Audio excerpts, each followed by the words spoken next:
Howdy and welcome back. My name is Erica and this is True Crime in Politics, a show where I walk you through a bunch of the death and destruction meted out by US politicians both at home and abroad by detailing their lives and their crimes in the same way we would with any other murderous psychopath. With a true crime documentary.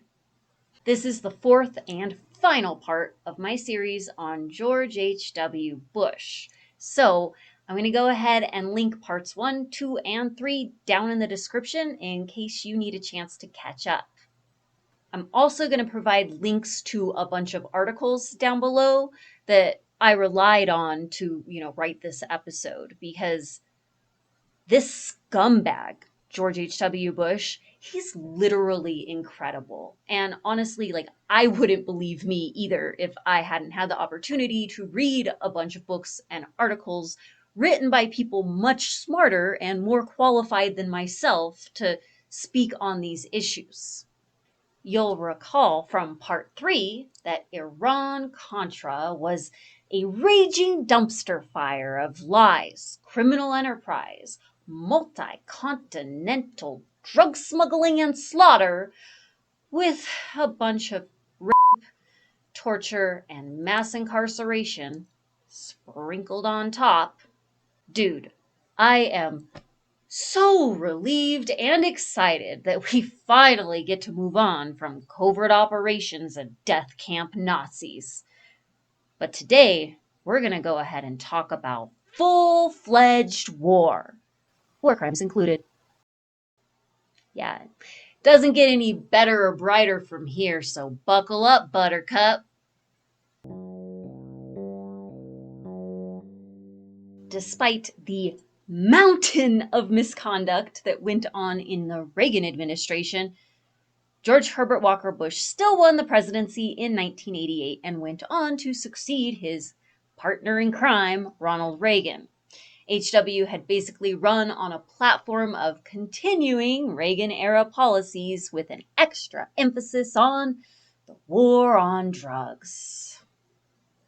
This worked because despite the enormity of the lies and corruption proven to have permeated their administration throughout Iran-Contra, while the Tower Commission and the House hearings had shed doubt on whether Reagan or Bush bore any of the responsibility. And there were a lot of people who believed that Reagan and Bush were responsible for Iran-Contra, but continued to support them anyway due to the success of their pro-Contra propaganda campaign. So the charismatic Reagan, he remained massively popular among US voters, and HW was able to ride his coattails right into the presidency. And so, on January 20th, 1989, George Herbert Walker Bush, indisputably the more perverse of that pair, in my opinion, well, he was sworn in as the 41st President of the United States of America. And with George, U.S. foreign policy entered into its fourth, and perhaps final, stage of metamorphosis. December of 1989 began as a truly bright and hopeful time for the people across planet Earth.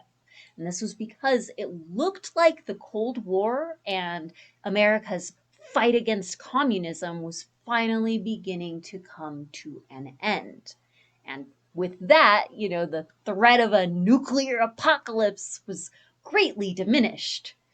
I mean, this was the first time in decades that the doomsday clock was finally skyrocketing away from the dark of midnight. I mean, the Berlin Wall had fallen the previous month. It looked like the Soviet Union was all but dissolved. So, for all intents and purposes, America had won. And U.S. citizens, they were really looking forward to the ensuing peace dividend. That term, peace dividend, what was actually popularized by none other than George H.W. Bush. And what it referred to was all of that extra money that the United States government was going to have to spend on the human needs of its own population after the fall of communism, because the need for all of that Pentagon spending would go away. And that is why it is particularly repugnant that that very man, George H.W. Bush, would purposefully and belligerently throw open the doors into the next chapter in the bloody saga of the U.S. war machine just a couple weeks later. On December 20th, 1989, President George H.W. Bush deployed the largest number of U.S. combat troops to a foreign country since the Vietnam War. Bush invaded the sovereign nation of Panama in order to oust his old buddy, Manuel Noriega, from power. Yeah, that Noriega, the one who had been a paid asset to the United States government for the past 31 years, including as an employee of George H.W. Bush himself. Yes, we're talking the very same Noriega whose money and power had grown radically due to his relationship with old Georgie boy. Yes, the same Noriega who had been so essential to Iran-Contra that George had simply permitted him to run boatloads of drugs into the United States and even cause the f***ing crack epidemic of the 1980s. That was okay. But now, he had to be stopped.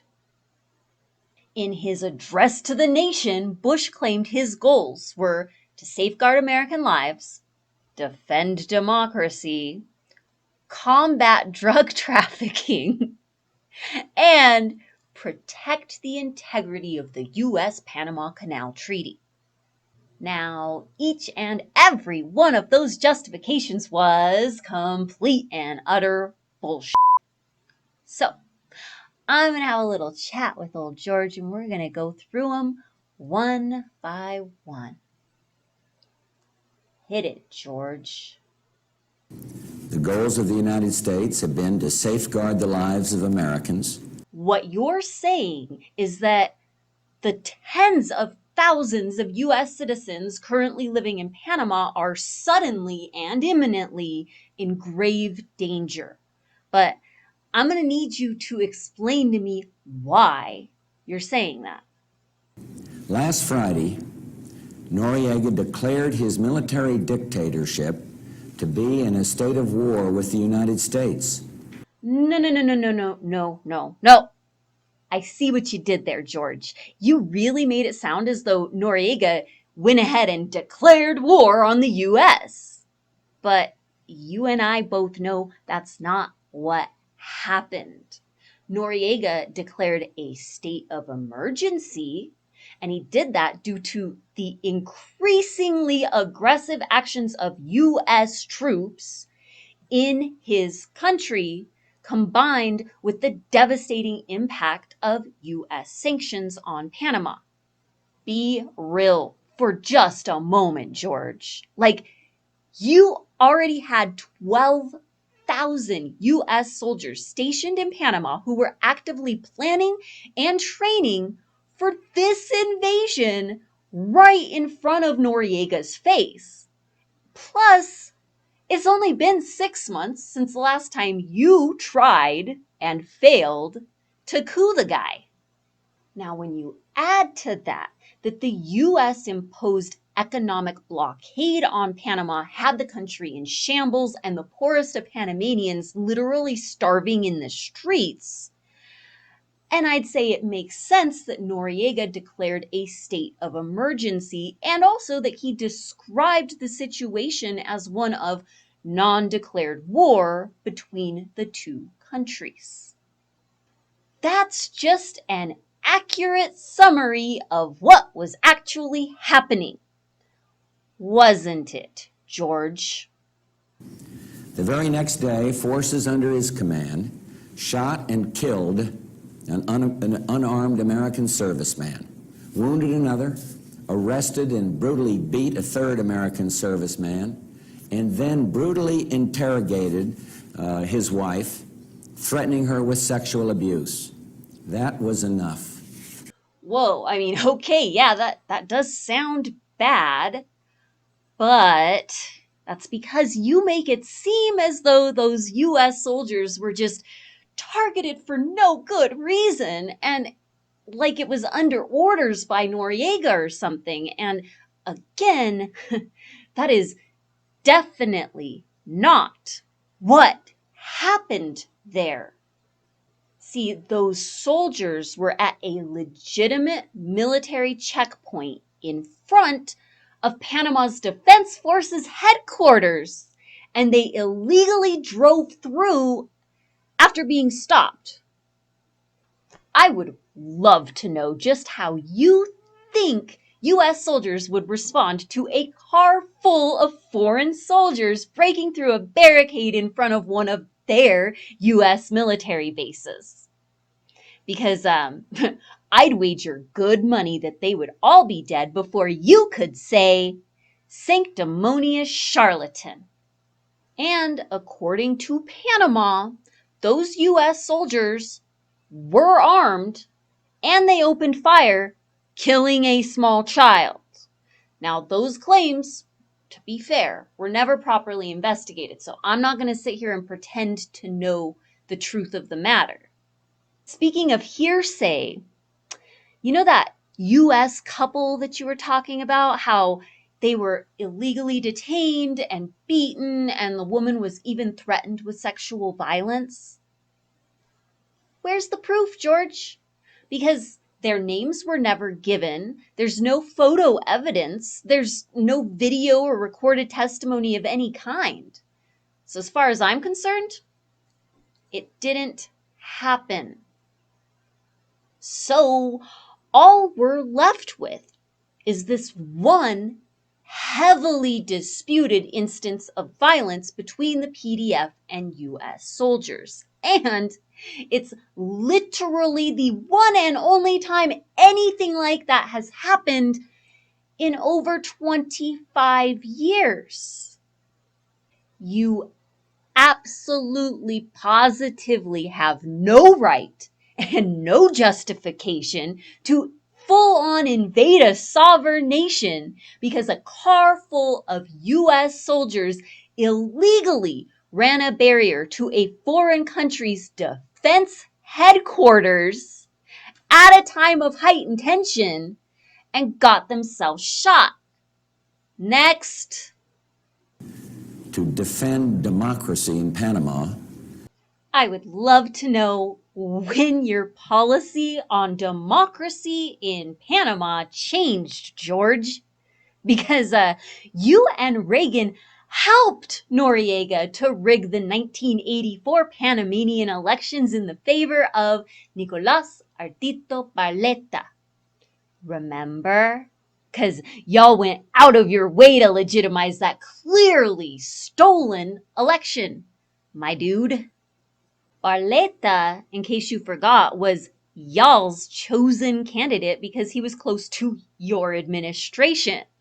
Because your Secretary of State, George Shultz, had mentored him while he attended the University of Chicago. So, when Noriega rigged that election in favor of Barletta, y'all sent Shultz down there to attend the inauguration and validate the results. And then, do you remember a couple years later in 1986 when y'all's administration admitted that that election was stolen and that y'all knew it at the time? And do you remember what your State Department spokesman said about this whole situation back then in 1986? I have it right here. He said, quote, Panama is an independent and sovereign nation. We have no basis to do anything but accept the result, end quote. And he also said, quote, this was an exercise of the democratic process, whatever the shortcomings. So even though that election was clearly rigged, Panama was still a legitimate democracy and a sovereign nation that shouldn't be interfered with just 2 years ago. It is clear that you only respect the sovereignty of nations whose leadership you personally chose or approved of, which means you don't now, nor have you ever given a single solitary fuck about democracy in Panama, or anywhere else in the world for that matter, George. To combat drug trafficking. My God, have you no shame? Look, George, my audience already knows that Noriega's height as a drug smuggler came with the help of you and your pal Reagan during Iran-Contra. But George, come on, dude. You have been personally protecting Noriega's right to deal drugs internationally since 1976. Remember when you were the head of the CIA and there was a huge outcry from within the intelligence community about Noriega, specifically about his underhanded dealings and his drug smuggling? You were implored to cut ties with Noriega all the way back then. And how did you respond?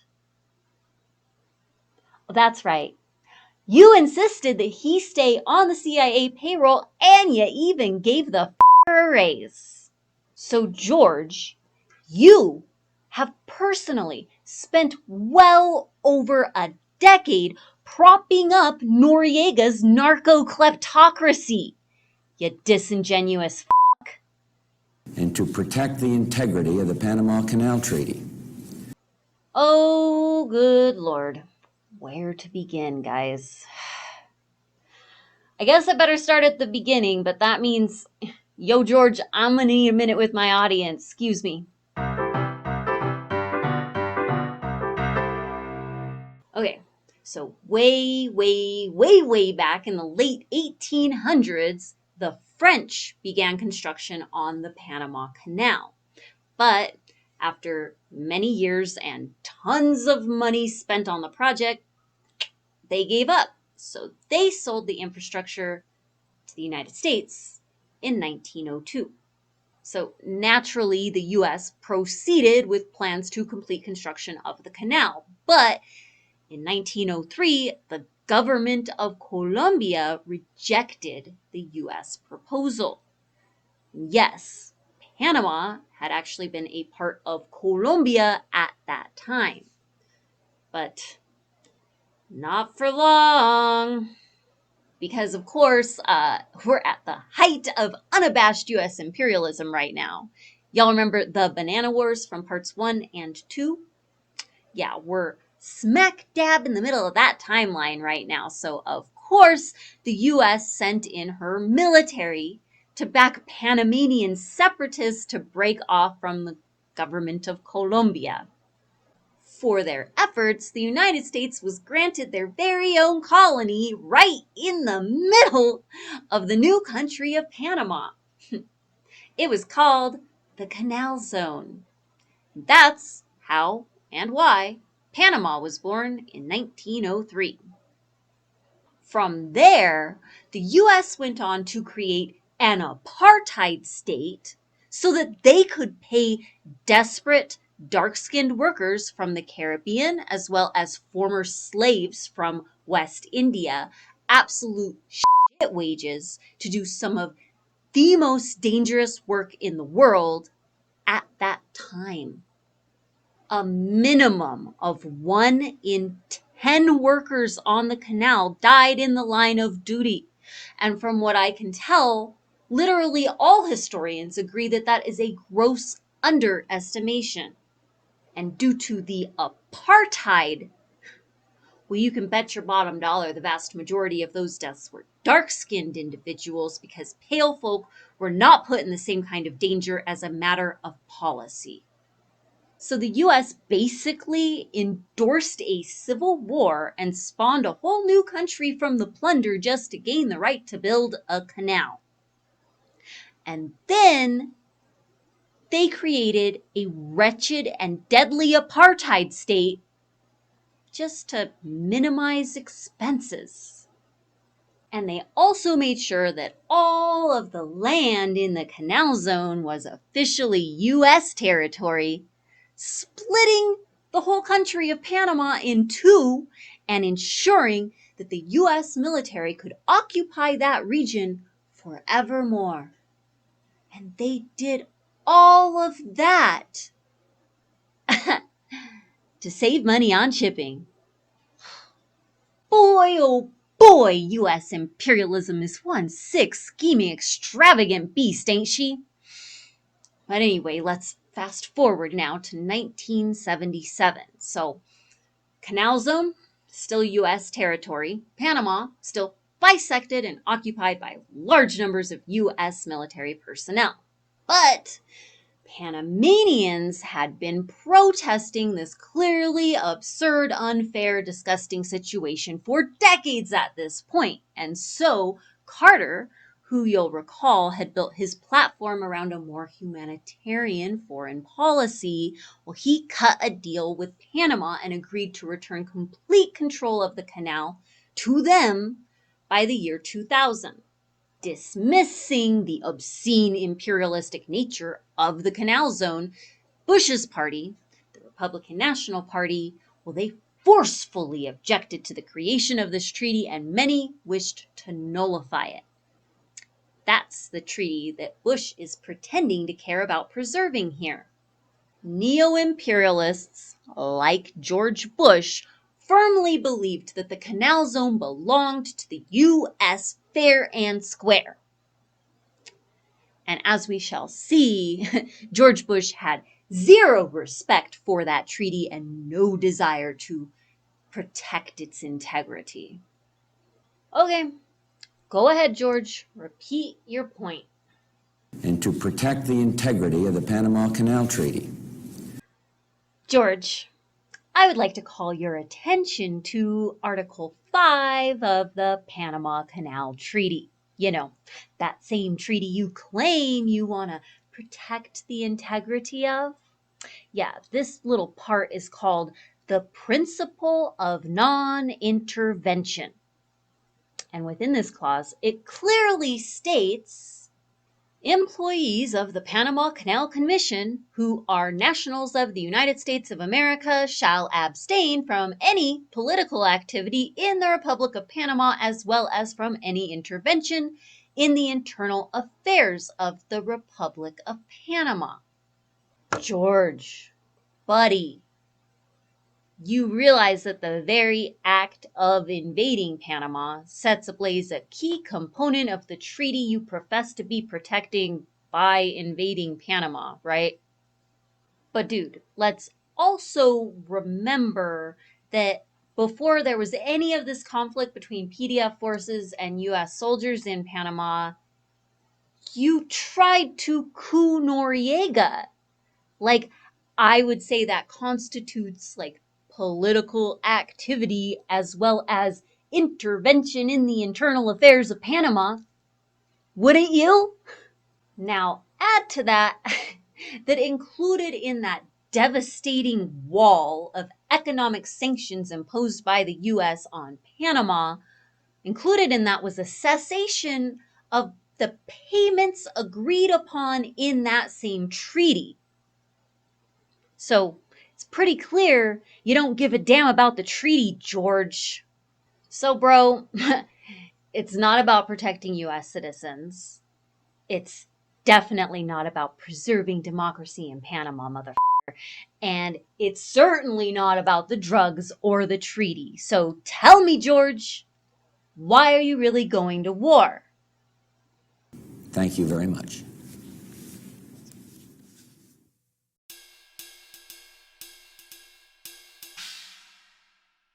Just like I told you, man, all the reasons HW gave for invading Panama were clear and transparent horseshit. Look, the fact is that Noriega had been Uncle Sam's man in Panama for a very long time, and he had specifically been HW's dude in Panama for well over a decade, but that had changed.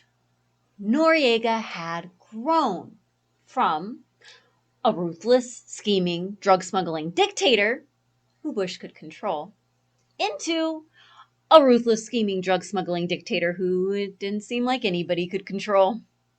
Noriega had grown powerful enough that he thought he could buck the bosses and skate free. Honestly, this whole episode really starts reeking like a scene out of a mob movie. See, Noriega had grown in his wealth and his power like he grew up alongside HW. And HW had actually helped make Noriega filthy rich, first by keeping him in the good graces of the CIA, and then later by allowing him to smuggle a mountain of drugs into the United States. And over the course of their relationship, Noriega felt like he had learned quite a lot of Bush's dirty little secrets, you know? I mean, he had me, Nicky Santoro, his best friend.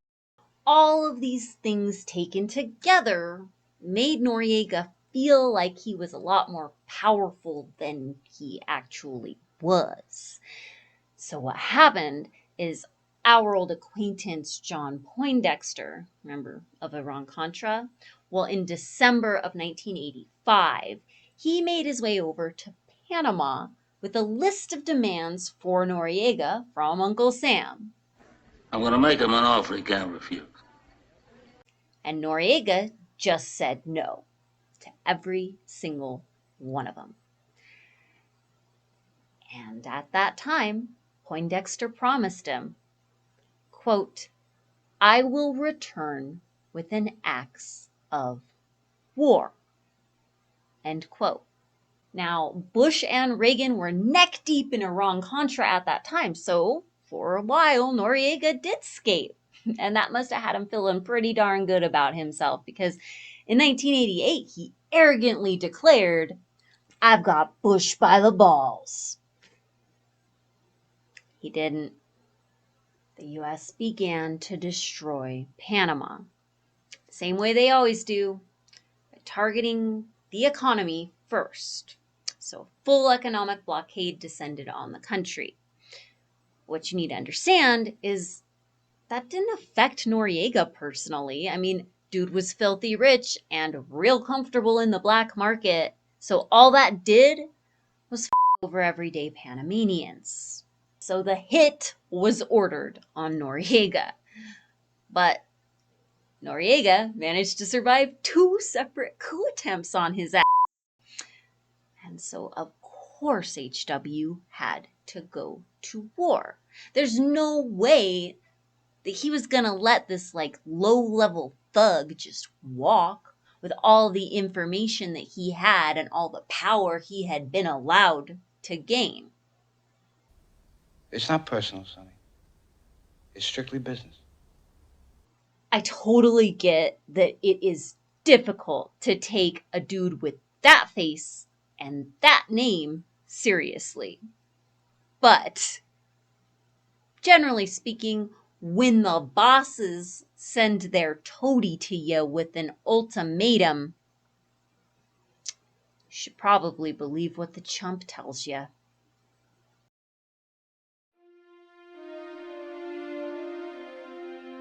On December 20th, 1989, Bush invaded Panama with over 300 aircraft and 24,000 troops deployed. So he conquered Noriega's small military regime in mere days. According to the US, only 500 Panamanians were killed in the struggle, but several human rights groups disagree. Estimates range from 1 to 4,000 civilians were murdered during the conflict. And all those civilian deaths were not an accident because Bush's soldiers targeted bombs on neighborhoods where support for Noriega was the strongest. Panama was US turf, and anybody who disagreed was decimated. In a truly unnerving twist, Bush managed to tie the capture of Noriega into his war on drugs campaign, and it was a big hit in the USA. I mean, I do get it because Noriega bore a lot of the responsibility for the crack cocaine epidemic of the 1980s, so of course that won Bush brownie points. Except we now know that Bush made Noriega. He fueled the fire of that problem for years, and he more than once deterred federal agencies from solving that problem. And then, millions and millions of ruined lives later, when it became convenient for him, then he solved that problem. HW did not hesitate to make an entire country pay for Noriega's insolence. And Bush managed to regain complete control of that Canal zone, all while covering up his own crime spree with the scapegoat of Manuel Noriega. After being convicted on drug charges in the USA, Noriega summed up his story from a jail cell in Miami by saying, "You have to create a problem in order to solve it."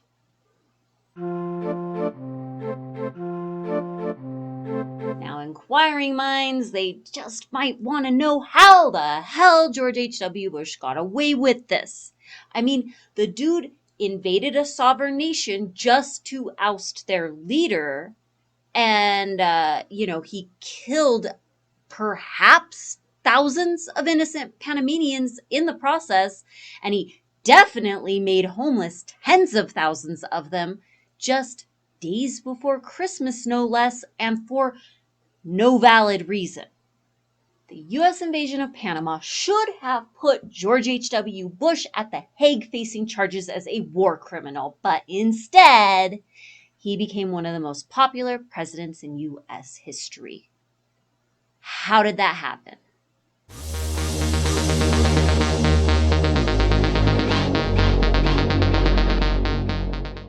That's right.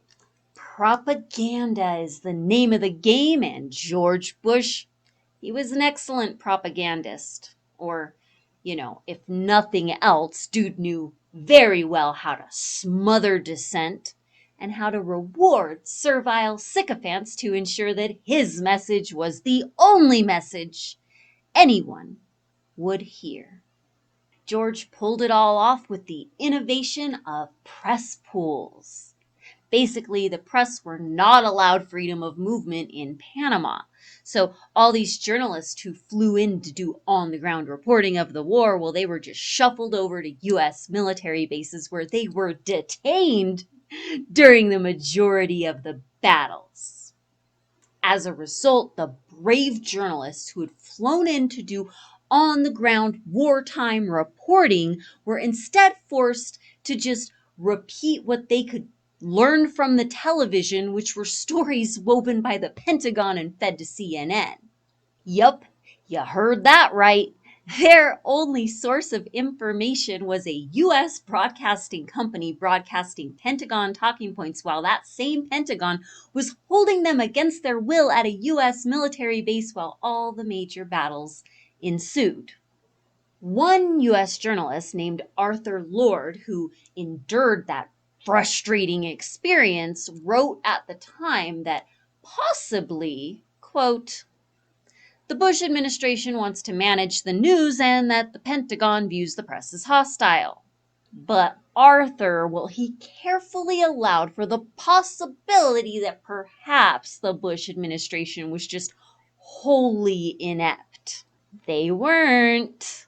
In any case, Arthur also wrote, quote, "The American press was not allowed to do its job. The traditional eyewitnesses to history were blindfolded, and a free society was not well served." End quote. As a result, the media were not there to view, report on, or photograph a single solitary battle, let alone the indiscriminate bombing of civilians in neighborhoods with strong support for Noriega, or the US military trucking piles of dead civilians to mass graves. In the end, only a handful of journalists, trusted minions to the military, were allowed out, and only after the majority of the fighting was over, and even then, only to places pre-approved by the Pentagon, and only with Pentagon escorts. And yet, for the favor, most of them reported in the way the Pentagon wanted them to. According to journalist Patrick Sloyan, this muzzling of the press, quote, "created the illusion of bloodless battlefields," end quote, thus painting the picture of this quick and quiet incursion where Bush had simply gone in and rooted out evil for the betterment of the world, and above all, for Panamanians. And rather than objecting to this muzzling, much of the mainstream media embraced their new servile role, truly becoming the fourth estate to the U.S. empire. They willingly became representatives of the murderous U.S. war machine. They reported that Panamanians were thrilled with Bush's work. CBS News even sponsored a public opinion poll in which they walked around with their Pentagon handlers, aka US militants with big guns, and then they asked Panamanians who were under martial law by those very armed militants, "How do you feel about our invasion?" And when motherfuckers get scared, that's when motherfuckers accidentally get shot. CBS then went on to report that, quote, 80% of Panamanians whose homes had been blown up or whose relatives had died said it was worth it. And they even reported that 82% of Panamanians never wanted control of that danged old canal in the first place. ABC's Primetime Live reported that, quote, "There were people who applauded us as we drove by in a military convoy," end quote. And then they added with slavish devotion just how kind the military had been to allow them out of their holding cells to pretend to do some reporting. Quote, "The military has been very good to us." End quote. Quote, "Few TV reporters seemed to notice that the jubilant Panamanians parading before their cameras day after day to endorse the invasion spoke near-perfect English and were overwhelmingly light-skinned and well-dressed. This in a Spanish-speaking country with a largely mestizo and black population where poverty is widespread." This racist and imperialistic chauvinism of the United States was noted, but only by foreign reporters. Quote, "The Toronto Globe and Mail, often referred to as the New York Times of Canada, ran a front-page article critiquing the United States and its media for, quote, the peculiar jingoism of U.S. society so evident to foreigners but almost invisible for most Americans." End quote. And so it was with the help of the U.S. media that the United States was able to enter into its fourth iteration of its imperialist identity. No longer would it be on the CIA alone to quash foreign leaders who the US ruling class found inconvenient to their goals and never-ending acquisitions. No, the US war machine was back, baby, and it was bigger and stronger and more unstoppable than ever before. Just weeks after the fall of the Berlin Wall, right when the global fight against communism was finally coming to an end. Just when global peace appeared to be an attainable goal on humanity's bright horizon. Instead, HW started a new war, one with an impossible goal: spreading democracy to every corner of the world, or at least everywhere US elites weren't allowed to prevail. But before the US war machine could find its next target, HW had some trouble brewing on the home front.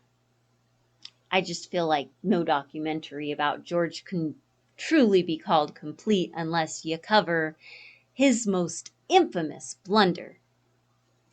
Read my lips. As the glorious capture of Noriega and the successful invasion of Panama began to fade from memory, HW's presidency began to languish. You see, old George had none of the zeal for domestic policy that he did for foreign meddling, and as a result, dude really didn't do jack for US citizens. Bush's declining popularity really came to a head at the end of 1990 because he signed legislation that raised taxes. Now, what you need to know about Bush is Bush had sworn, he had promised, like cross his heart and hope to die, promised. No matter what pressures were put on him, he would never, ever, ever raise taxes on the American people. Watch this clip of him accepting the Republican nomination in 1988. And I'm the one who will not raise taxes. My opponent now says he'll raise them as a last resort or a third resort. But when a politician talks like that, you know that's one resort he'll be checking into. My opponent won't rule out raising taxes, but I will, and the Congress will push me to raise taxes, and I'll say no. And they'll push, and I'll say no. And they'll push again, and I'll say to them, read my lips. No new taxes. Only 2 years later, and there Bush was raising taxes on everyone. And the worst part is that this wasn't even his first full-on reversal of his own tax policy, because like a decade earlier when he was running against Reagan in the primary, he had referred to Reagan's trickle-down tax plan as, quote, voodoo economics. In case you don't know, real quick, trickle-down economics is a neoliberal policy that offers tax breaks to rich people and corporations.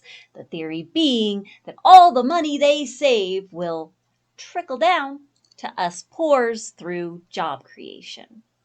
Despite his previous and strong opposition to it, Bush went on to embrace the voodoo economics of trickle down with all his might because he wanted to run as Reagan's vice president. So, of course, when he reversed policy again, half the country saw him as a traitor, and the other half just thought he was an unserious, wishy-washy fool. Interestingly, many Democrats were actually super sympathetic to Bush at this point because they viewed this reversal as an implicit admission that Reagan's trickle-down tax plan didn't work, and they were just happy to take the W on policy. To this day, Many Democrats, especially those in power, will tell you that HW was a good, honest man and a moderate Republican. But the sympathies of those Democrats spared Bush zero humiliation. Even late-night talk show host David Letterman quipped on air, "Read my lips. I'm a liar." But the political damage to Bush was most explicit within his own Republican Party.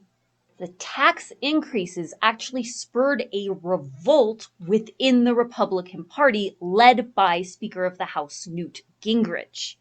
You see, Bush ended up suffering a full frontal attack by his own party because the Republicans viewed him as a traitor who never believed in Reagan's vision. So Bush's political future was actually disintegrating before his eyes. The "read my lips" fiasco remains a pillar of political buffoonery to this day. But as we've come to expect from HW, if that dude's involved in a scandal that is bad on its face, there is something much deeper and darker lurking in the shadows. And in this case, this goes back to the savings and loan scandal from part 3. Remember? George H.W. Bush was ultimately responsible for the crisis. H.W. had smelled an opportunity in that massive deregulation wave, and he worked the system. He had realized that deregulated S&Ls, well, that could help him to criminally fund his privatized CIA. And hey, maybe help enrich some of his friends along the way as well, huh? A whole lot of that stolen money went, you guessed it, into Iran-Contra. Anyway, so the basic story is that after this massive deregulation of the S&Ls, a whole lot of Bush's friends, and as well as separately a whole lot of mafia guys, what they would do is they would set up a fake business, send in a front man to take out a massive loan, and then they would just steal the money and file bankruptcy and call it a day. They did this again and again and again and again and again and again so many times that 1/3 of the savings and loans institutions in the United States went under. Because all of that money was federally insured, the US taxpayer had to foot the bill.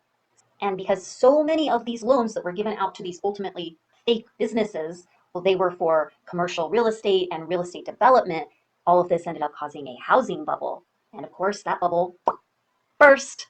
And then that affected any banks, insurance companies, or any financial institutions that traded in real estate. The real estate crisis compounded with the S&L hit to the financial sector, and all of it together caused a recession. Well, the obscene amount of money that all of those bailouts had cost was the real reason that Bush had to raise taxes on everybody. Again, dude had created this massive problem and then fixed it. But unlike with Noriega, this fix was hugely problematic for Bush. But, given the enormity of his true crimes and the fact that his part in that economic disaster never made front page news, I'd say he did pretty well for himself, only being cast as a blundering buffoon, no? Sure, his poll numbers suffered for a while, but dude didn't stay down long. Because just as times got tough, yet another old friend of his came out of the woodwork to save the day. And just like that, we were back to war, baby.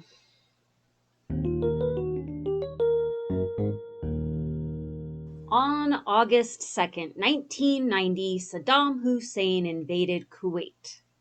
President Bush, alongside Margaret Thatcher of the UK, quickly deployed troops to Saudi Arabia, and then they proceeded to convince many other countries to follow suit, forming the largest military alliance since World War II.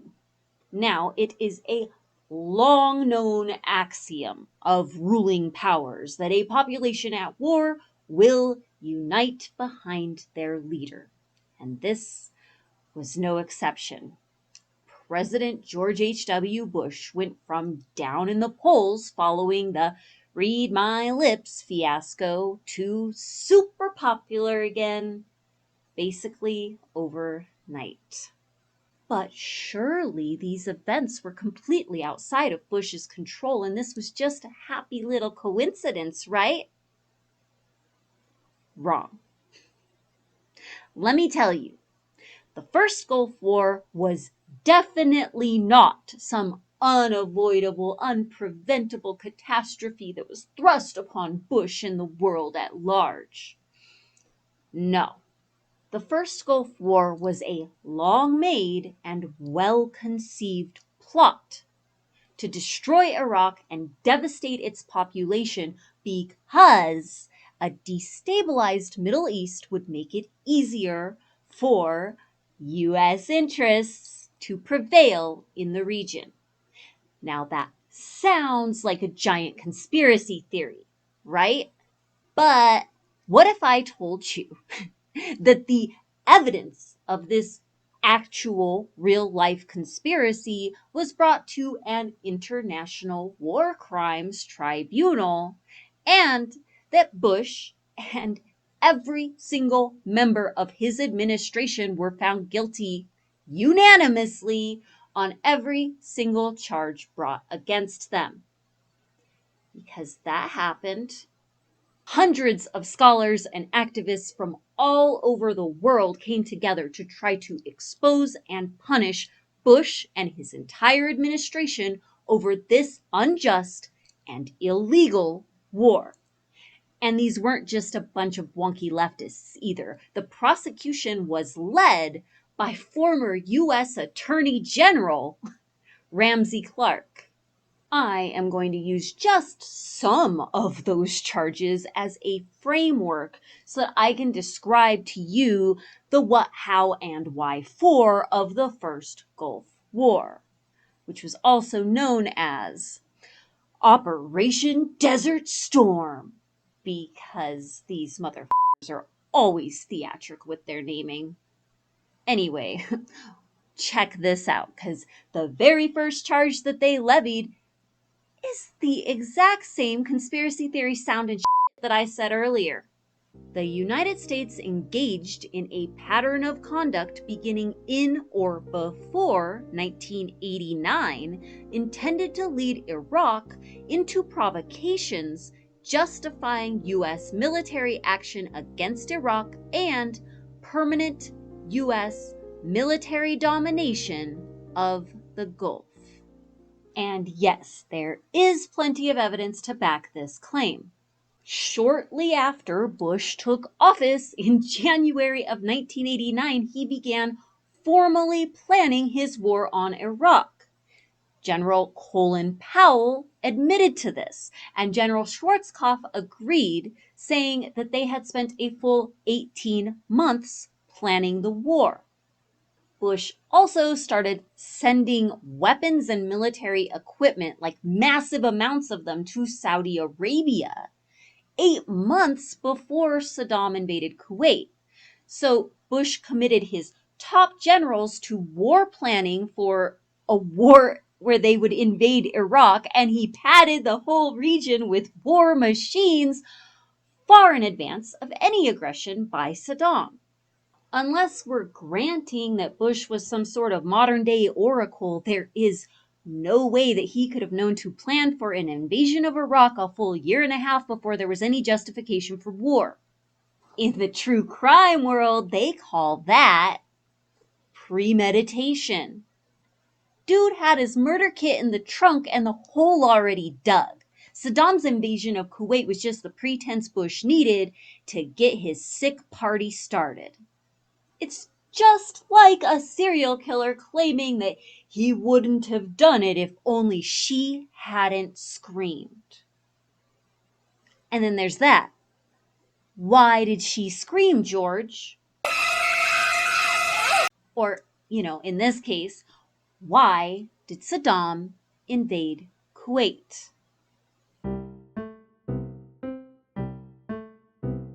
Let me set the scene. So following the horrific 8-year war between Iraq and Iran, sponsored by Reagan and Bush, remember? After spending 2 years pouring billions and billions of dollars of weapons into Iran to help them fight Iraq, the US decided that they should start dumping billions of dollars in weapons into Iraq to help them fight Iran. US support for Iraq came in the form of economic assistance, military training, intel, and of course, lots and lots of weapons. But just to be crystal clear on this, the Reagan administration did not stop funneling billions of dollars of weapons to Iran just because it started assisting with the Iraqi war effort. Seems to me like Reagan and Bush wanted these two countries wrapped up in a bloody and devastating war for as long as possible. Like the whole goal was to aid them into mutual annihilation. The Iran-Iraq war lasted nearly the full 8 years of the Reagan-Bush administration. It ended in a stalemate in 1988 after 500,000 people had died. 1 to 2 million people were injured. And of course, the Middle East had been massively destabilized. So after all that bloodshed, Iraq was suffering not just from the massive loss of life, with hundreds of thousands dead and many more wounded, but at the same time, the country had also taken on some serious debt. Saddam had not only depleted all of his own resources, but he had also borrowed billions and billions of dollars in order to pay for all those US weapons throughout the war. And so in the end, Saddam was left with less than nothing to provide for the Iraqi people. Kuwait, a nation bordering Iraq, was one of the countries that Saddam had borrowed heavily from. And so William Webster, the head of the CIA at the time, hatched a plan to provoke Saddam, an unstable and weakened dictator. The plan was simple but twofold. Part 1, Kuwait would begin demanding immediate repayment of the $14 billion Saddam owed them, knowing, of course, that there's no way he could pay it. But that part was just pitiless taunting, because the real rub came with part 2, which was, of course, economic sabotage. So Kuwait starts pulling more oil out of their oil reserves than their OPEC allotment. Now, the way that OPEC works is like the countries involved, they agree in advance on how much oil each country is going to pull out and then put on the market, because that way the prices remain stable. So Kuwait, by extracting more oil than they were supposed to, they were kind of like flooding the market and making Iraq's top commodity worth less money.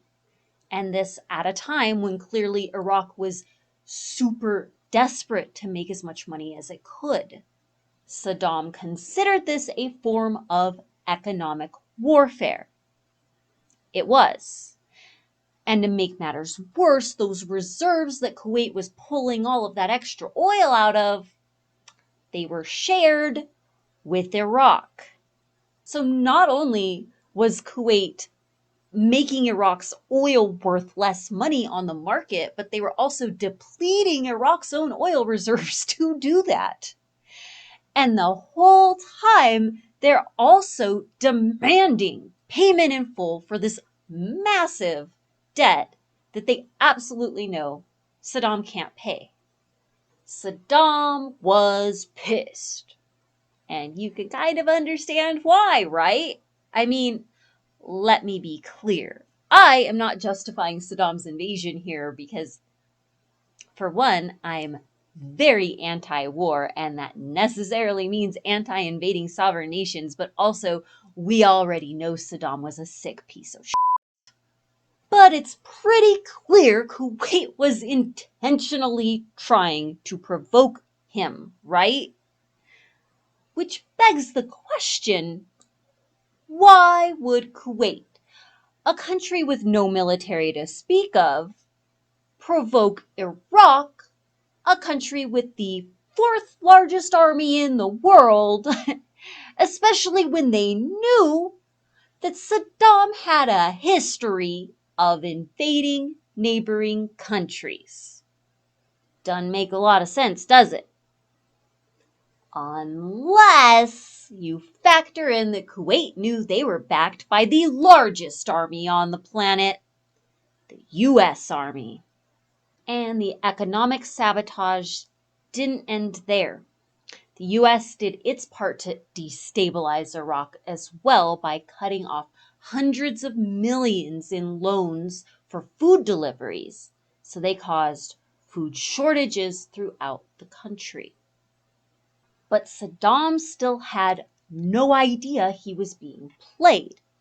He thought that he had a warm relationship with President Bush and that, these food loans, that was just out of Bush's control. He thought that because Reagan and Bush had been supporting him and propping him up for the last decade.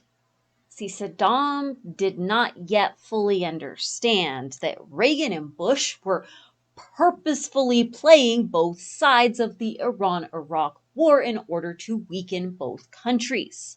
So as far as he knew, they only wanted to help him. They had provided him weapons, they had provided him intelligence, and they had even covered for his war crimes. I mean, they had permitted him, they had allowed him to use their intelligence for illegal chemical attacks for years, and they even defended him when he got caught. Even after he gassed civilians in his own country, Reagan and Bush were the ones who stepped up and blamed Iran for it. So to Saddam, it was clear these homies had his back. So in his time of need, guess who he went to for help and advice?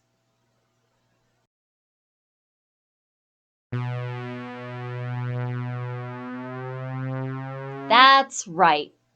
With HW in the White House, Saddam believed that the United States would continue to have his back. And so, down on his luck and deeply aggravated by the situation with Kuwait, he turned to the US for advice. 1 week before Saddam made the disastrous final decision to invade Kuwait, he went to the US ambassador to Iraq, this lady named April Glaspie, because he wanted to make sure that he wasn't going to receive any sort of backlash from his good friend HW if he decided to invade. And did April tell Saddam, don't you go invading Kuwait? Or, I don't know, Saddam, if you invade a sovereign nation, the US will be forced to intervene. Nope. Instead, knowing that Saddam had already accumulated a massive buildup of troops on the Kuwaiti border, April told him, and I quote, "We understand. You should have the opportunity to rebuild your country. We have no opinion on Arab conflicts like your border disagreement with Kuwait." April's words provided Saddam the peace of mind to go forward because he knew his US allies had all but green-lighted the invasion. So no one was more shocked than Saddam Hussein when it was President George H.W. Bush who painted him as the second coming of Hitler and led an international coalition to war against him over the invasion. CIA spook extraordinaire turned president George H.W. Bush was playing 3D chess, and Saddam was playing checkers. Saddam legitimately thought that this small incursion into Kuwait would put a stop to the economic warfare being waged on his country by Kuwaiti leadership. Instead, all that did was open the door for Bush to destroy his country, economically, militarily, physically, spiritually, and literally. President Bush, from August 2nd, 1990, intended and acted to prevent any interference with his plan to destroy Iraq economically and militarily. For the record, this whole first set of charges are crimes against peace, and they are violations of international law, because it's not legal to go ahead and plan out an entire war against another country with no provocation, or to take steps to ensure your ability to invade and lay waste to another nation by any means possible. But that is exactly what Bush did. He went into his first and only term as president with the dream of invading and destroying Iraq, and he pulled out all the stops to make his dream come true. Don't worry, there is plenty of evidence of this as well. For starters, the fact that Bush used Saddam's invasion of Kuwait to justify the war was just baldly hypocritical. Because don't forget, George Bush had just invaded Panama, and when he did that, get this, he violated every single one of the same international laws that Saddam violated by invading Kuwait. Except that Bush's invasion of Panama was actually far deadlier than Saddam's invasion of Kuwait. But of course, the Bush administration, they knew that Saddam's invasion was a flimsy excuse for themselves specifically, to go to war. So they decided to just go ahead and make some shit up. Yeah, they worked to convince the whole world that Kuwait was only the beginning, and that actually Saddam was planning on invading Saudi Arabia next. Pentagon officials cited top secret satellite images that they said showed that the Iraqi troops were amassing on Saudi Arabia's border. And this allowed Bush to create the narrative that Saddam, unlike himself, was like a New Age Hitler who was going to topple country after country if he wasn't stopped.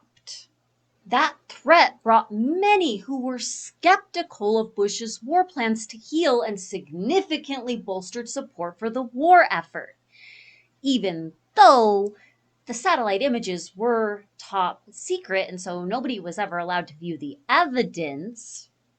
But most just trusted US intelligence at their word.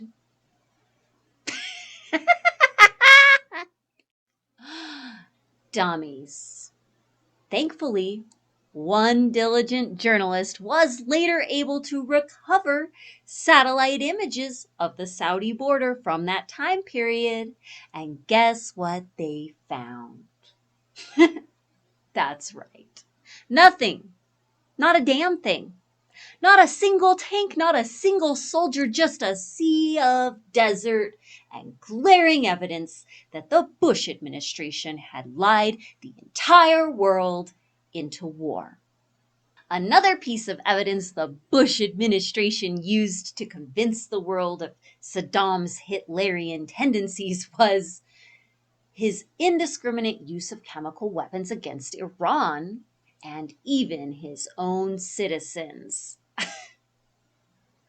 It's not funny, but for God's sake, that man HW had no shame. He used Saddam's chemical attacks against Iran as a justification for war. Attacks that he and Reagan knowingly aided and abetted for years. Attacks which would probably never have been possible without the assistance of U.S. intelligence under the Reagan-Bush administration. He used those attacks to justify his war on Iraq. Saddam's massacre at Halabja was specifically cited multiple times in order to convince the world of Saddam's ruthlessness and the need to stop him. Fair enough, except for the fact that Bush personally, as vice president, had worked tirelessly with the Senate in order to prevent sanctions on Iraq after Halabja, because he had said that Iran was responsible for the massacre. But all that was 2 whole years ago, and now Bush needed to villainize Saddam and scare the world into war. So now Halabja was definitely and provably Saddam's war crime and another sign of his Hitlerian tendencies. This mockery of principle was a real HW hallmark, though. I mean, this episode just wafts of the same repugnant duplicity and virtue that allowed him to go ahead and back Noriega's narco-kleptocracy for well over a decade, right up until he needed a good excuse to wage war. In the same way, he made possible those illegal and inhumane chemical attacks for years and even defended Saddam in the Senate to protect his ally and fellow war criminal. And then he just turned on a dime and used those very attacks as yet another excuse for yet another war. Truly incredible.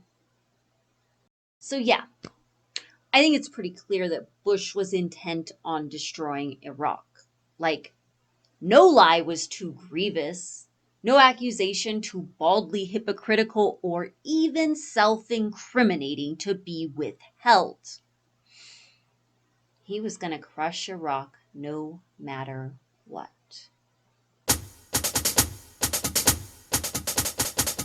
Bush's desire to go to war with Iraq was so great that he didn't even care if he had permission from Congress or the support of the American people to do it. President Bush usurped the constitutional power of Congress as a means of securing power to commit crimes against peace, war crimes, and other high crimes. This charge is actually pretty self-evident because Bush deployed 500,000 troops to the Middle East without congressional approval. And I mean, he did ask later on, but at that point it was more of a demand than an ask.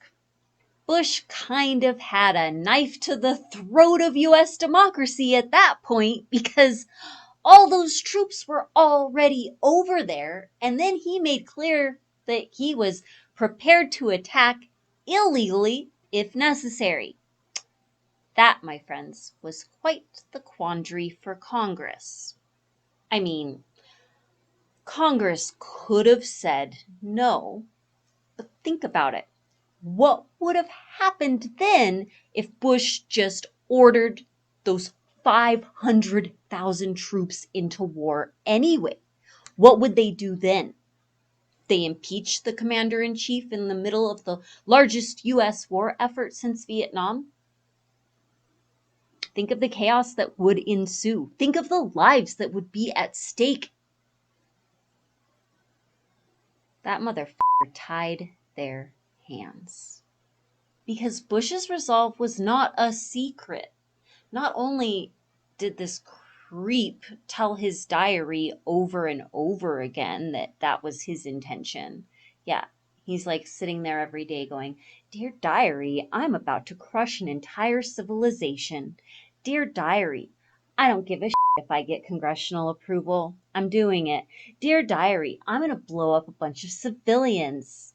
Dear diary, Iraq is f***ed.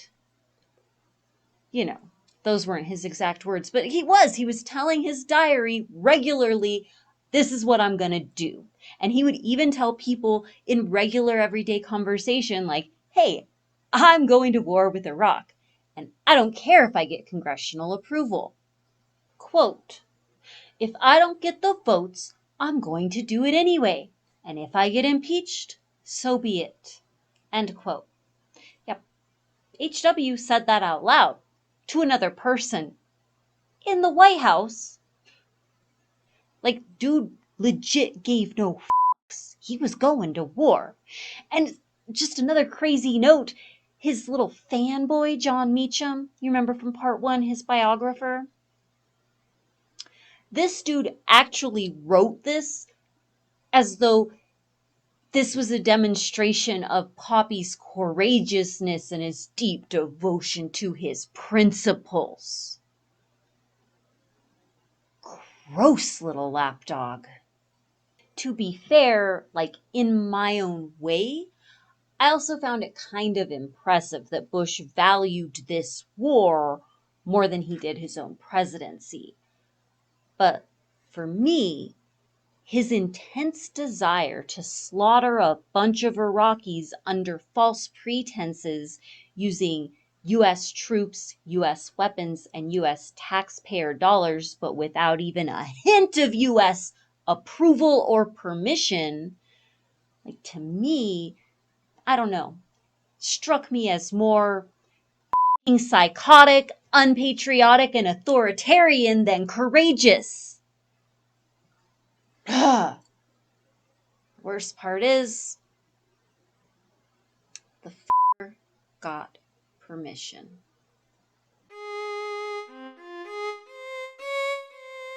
Now, we know Bush was absolutely willing to sacrifice his presidency to the altar of war. But it's not like he wanted to go out and start a blatantly illegal and unpopular war.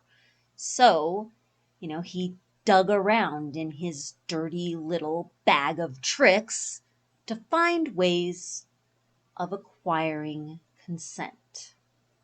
Enter Nayirah, a young Kuwaiti girl who was brought all the way to Washington, D.C. to testify to Congress about the atrocities of Saddam's regime. And she testified through tears and sobs about how she was volunteering at a hospital in Kuwait when Saddam's forces overtook it. Nayirah claimed she had witnessed Saddam's regime pulling infants out of incubators and leaving them on the floor to die. And the US media really did their part on this one. They made sure everybody in the land heard Nayirah's testimony. I mean, it blasted from every newsroom and radio booth in the country. Mr. Chairman and members of the committee, my name is Nayirah, and I just came out of Kuwait. What I saw happen to the children of Kuwait and to my country has changed my life forever. It has changed the life of all Kuwaitis, young and old. We are children no more. I stayed behind and wanted to do something for my country.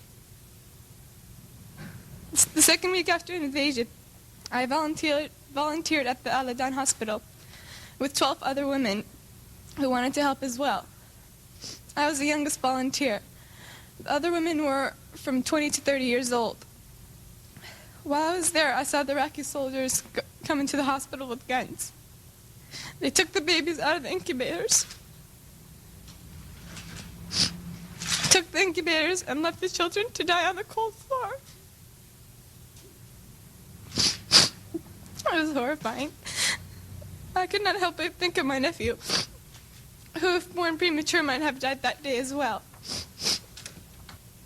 I saw and talked to a friend of mine after his torture and released by the Iraqis. He is 22, but he looked as though he could have been an old man. The Iraqis dunked his head into a swimming pool until he almost drowned. They pulled out his fingernails and applied electric shock to sensitive private parts of his body. He was lucky to survive. The Iraqis were making fun of President Bush and verbally and physically abusing my family and me on our way out of Kuwait. We only did so because life in Kuwait became unbearable. Everybody in the United States was disgusted by Saddam's brutality, and Nayirah's testimony was responsible for broad U.S. enthusiasm for the war effort. And it was also the key reason that several senators and congresspeople voted yes to the first Gulf War. Here's the problem. Nayirah, she wasn't in Kuwait at any point during Saddam's invasion, and she definitely wasn't volunteering at any war-torn hospitals at that time either. You see, Nayirah was actually a member of the Kuwaiti ruling royal family and the daughter of Kuwait's ambassador to the United States. So that little liar was actually living her best life right there in Washington, D.C. throughout Saddam's invasion of Kuwait. Nayirah had been coached by a U.S. public relations firm who had been paid millions of dollars to figure out the very best way to manipulate public opinion in support of Bush's war. There's a lot of shameless out there. President Bush obstructed justice and corrupted United Nations functions as a means of securing power to commit crimes against peace and war crimes. Yeah. Bush's campaign for consent did not stop at the mass manipulation of the American public. He also needed support from the UN in order to make his war appear justified.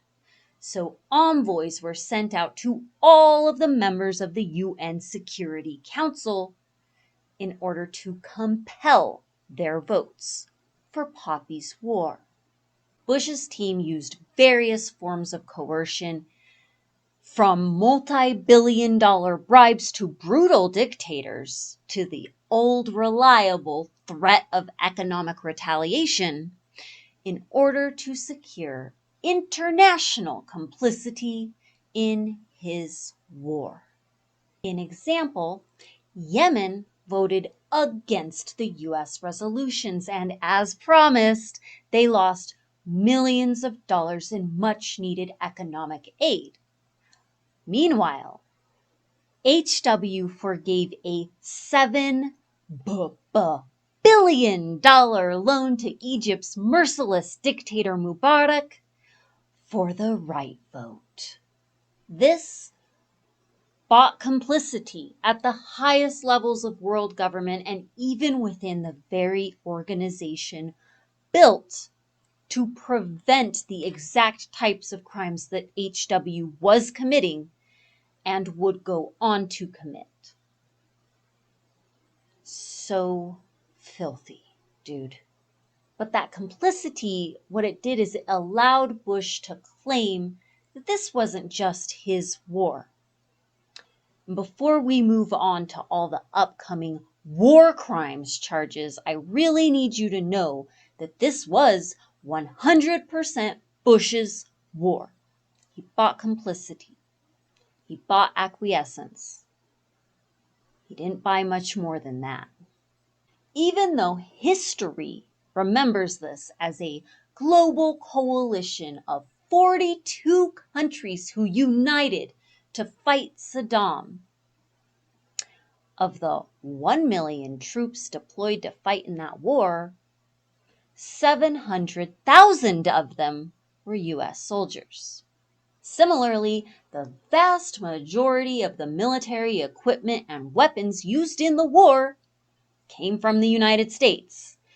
And as we already learned, it was the U.S. that went out of its way to provoke a pretense for the war and then lied to the world to get them involved in the war. So it was definitely Bush's war. Don't ever let anybody lie to you and tell you otherwise. And one more thing. In case all of those shenanigans aren't shady enough to convince you that Bush was intent on waging this war no matter what, well, the dude also rejected multiple attempts by Saddam to negotiate a peace in the lead up to the war. Okay, so that is the case against Bush for his conspiracy to go to war, which is a crime against peace and a serious violation of international law. But the charges go on to indict Bush and his entire administration for the crimes they committed once they were actually at war. So take a breath, or take a walk, or do whatever you need to do to prepare yourself. Because, like any other psychopath, Poppy's crimes continue to escalate over time. The United States intentionally bombed and destroyed Iraqi military personnel, used excessive force, killed soldiers seeking to surrender and in disorganized individual flight, often unarmed and far away from any combat zones, and randomly and wantonly killed Iraqi soldiers and destroyed material after the ceasefire. Wow. So that all sounds like a bunch of deeply illegal and monstrous shit, huh? It's 'cause it is. You know that saying about bringing a knife to a gunfight? Well, in war, if you bring a Gatling gun to a knife fight, and then especially if you just keep firing away as the other side inevitably flees, that is a war crime. And it's a pretty good analogy for Bush's treatment of Iraqi soldiers, but you'd have to multiply the scenario by something like 10,000. Bush's forces bombed the comparatively defenseless Iraqi military to ash. In a 42-day killing spree, more than 100,000 Iraqi soldiers were killed, while only 148 US soldiers died. And a full quarter of those 148 US deaths were the result of friendly fire, meaning that the US side somehow accidentally killed them too. So Bush's soldiers killed 1,000 Iraqi soldiers for every one US soldier killed by Iraq. And then just for good measure, I guess, the US also killed one US soldier for every 3 that Iraq managed to kill. That's wild. And then after the bombing campaign, ground forces entered, and they went ahead and took out every single Iraqi soldier they could find, even the ones holding white flags. And this murder spree continued even after a ceasefire was called. U.S. command openly referred to it as a turkey shoot, as they worked to obliterate the entire adult male population of Iraq, even as they turned to flee. One particularly horrific example of this behavior occurred over a stretch of road that was christened the Highway of Death by US media. At the end of the war, after Iraqi troops had already been decimated and Saddam had announced a withdrawal of all Iraqi troops from Kuwait, Iraqi soldiers were fleeing en masse, and they ended up in gridlock on a highway heading home to Iraq. U.S. forces proceeded to use fuel-air explosives up and down that highway as the Iraqi soldiers attempted to retreat. Now, I know nothing about weapons, but from what I can tell, fuel air explosives, they're like the giant-sized Mega Doom version of if a rocket launcher and a flamethrower had a baby. Quote, the explosive charge disperses a large cloud of fuel, which then ignites in contact with the oxygen in the surrounding air. This creates a high-temperature fireball and a massive shock wave that literally sucks the air out of any living being in the vicinity. There is very little that can protect humans and other life forms from their blast and incendiary effects. End quote. The Bush regime suffocated and incinerated thousands of fleeing soldiers as well as some fleeing civilians along the now infamous Highway of Death. One flatbed truck was found with 9 bodies inside, and their clothes, hair, and skin had been completely burnt off by a heat, quote, so intense that it had melted the windshield to the dashboard, end quote. There were no known survivors of that attack. The United States used prohibited weapons capable of mass destruction and inflicting indiscriminate death and unnecessary suffering against both military and civilian targets. The United States intentionally bombed indiscriminately throughout Iraq. Fuel air explosives are just one of several different types of weapons used by the United States during that 42-day bombing campaign, which are prohibited under international law. Now, to be clear, prohibited is not the same as banned. Now, these prohibited weapons may be used legally if they are used tactically and on a battlefield where civilian populations wouldn't be threatened by their indiscriminate nature. But Bush used these prohibited weapons, things like fuel air explosives, cluster and fragmentation bombs, and napalm, on both Iraq's military and their civilian population. Now, for those who don't know, cluster and fragmentation bombs are big bombs full of smaller bombs that are full of sharpened shrapnel. And the particular type of cluster bomb used against Iraq in this bombing campaign carried 1,800 of these bomblets full of sharpened shrapnel. May I say bomblet? That is an inappropriately cute name for a component of a deadly weapon, isn't it? Anyway, so each of these 1,800 bomblets was full of 600 pieces of razor-sharp steel shrapnel. And that shrapnel was capable of shredding and killing a person up to 40 feet away. So the big cluster bombs, each one of them was actually capable of covering an area the size of 157 football fields with that deadly sharpened shrapnel.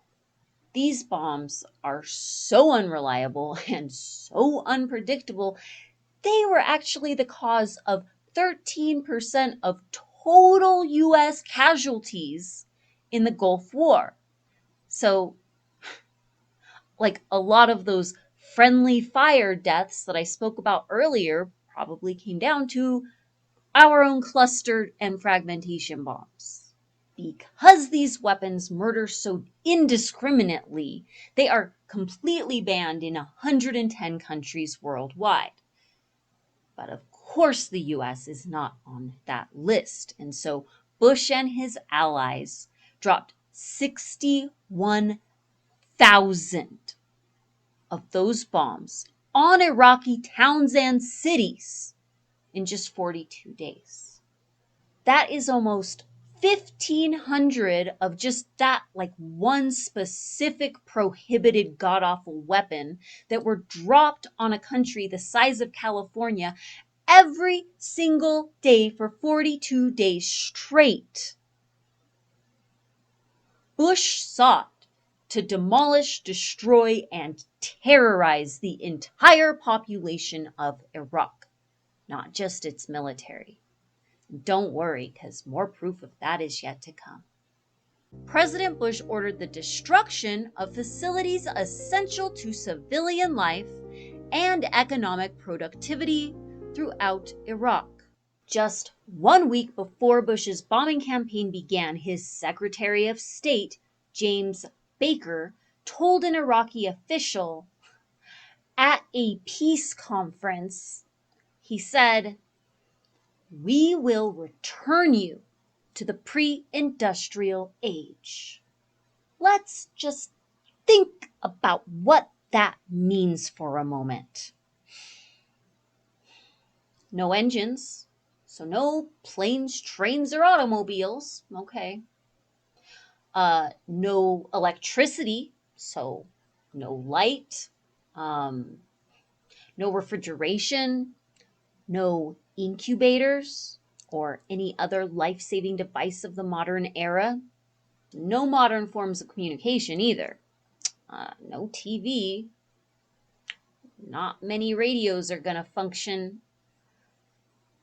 No telephones or telegraphs even. Guess we're talking letters only. Some Pony Express or maybe Camel Express, I don't know. No factories, so no way to mass produce anything. There'll be a lot of people trying to figure out how to knit sweaters and craft a decent pair of shoes at that point. No mass agriculture, so I guess everybody just needs to learn how to farm and garden for themselves. Yeah, more likely mass famine would ensue, especially in the cities. Most importantly, this would create a situation where there was no way to clean water and provide it to the masses. And that would create the exact sort of conditions where diseases and plagues thrive. But I'm sure James Baker was just exaggerating their intent. Right?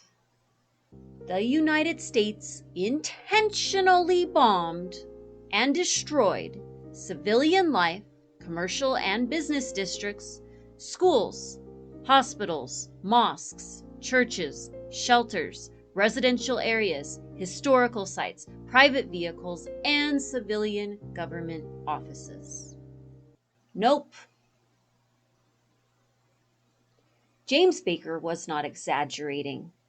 He meant exactly what he said, and they did it. They, in fact, returned Iraq to the pre-industrial age. They dropped 88,000 tons of bombs on a country the size of California in just 42 days. That is the equivalent of Hiroshima if you multiplied Hiroshima by 7. Or Iraq experienced the equivalent of 1 Hiroshima a week for 6 weeks straight. And most of the targets were civilian. Bush ordered the bombing of power stations, water treatment facilities, sewage treatment facilities, communication towers, food processing plants, transportation facilities, anything involved in oil production, and civilian factories. The UN officially reported that Iraq looked like a post-apocalyptic world after the war. Tens of thousands of civilians died from dehydration, dysentery, and hunger. Many, many, many more were left homeless and hungry with no way to earn a living because the vast majority of civilian infrastructure had been demolished. This was no accident. It was a promise fulfilled. It was a carefully laid plan carried out to perfection. The Red Crescent Society of Jordan. Now, Red Crescent is the same as Red Cross. Just in Muslim societies, they call themselves Red Crescent, I think for obvious reasons. Anyway, the Red Crescent Society of Jordan estimated that 113,000 civilians were dead by the end of that 42 days. And they estimated that 60% were children. That's 75,000 dead children for those counting, and it doesn't include all of the kids left to die of starvation and disease after the war concluded. And you thought Charles Manson was in the head? President Bush intentionally deprived the Iraqi people of essential medicines, potable water, food, and other necessities. Bush didn't stop his cruel and inhumane punishment of the entire country of Iraq just because he stopped dropping bombs on them. I mean, we already learned earlier that he had created food shortages across the country before the war even began. But then he bombed food storage facilities and electric grids, making it all the more difficult for Iraqi civilians to find food and medicine. And after that, he went ahead and he froze all Iraqi assets held by the US or any US allies. But even all that wasn't enough for old Poppy Bush. No. He also ordered a US naval blockade of the country to ensure Iraqis really couldn't get to those necessary supplies. And then he imposed embargoes on the country in order to further prevent shipment of necessary things such as medicines and even baby formula. Bush even went out of his way to prevent international aid organizations and relief agencies from helping desperate Iraqi civilians. Quote, "Many Iraqis believed President Bush intended that their infants die because he targeted their food supply." End quote.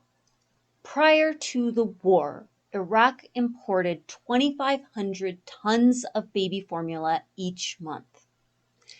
After the war, they were only able to import 17. Not 1,700, 17. So Bush sold his Gulf War with the big lie about Saddam's troops murdering babies. And then he went on to kill as many Iraqi babies as he could.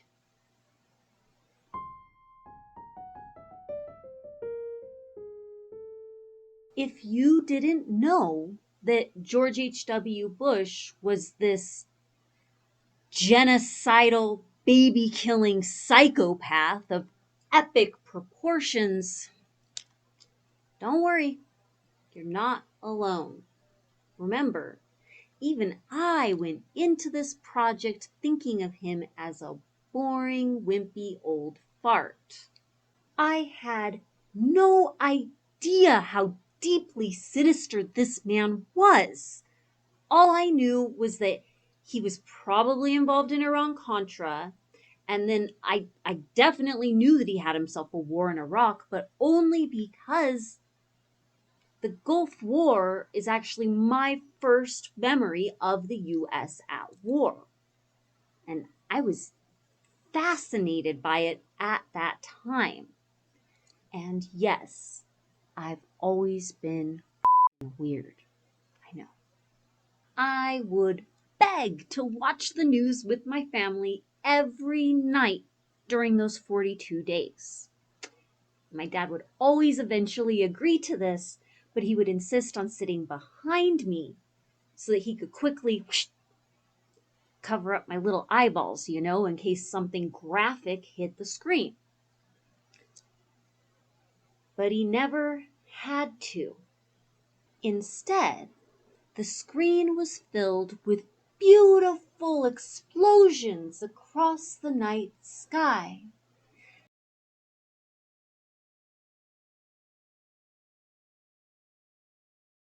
The skies over Baghdad have been illuminated.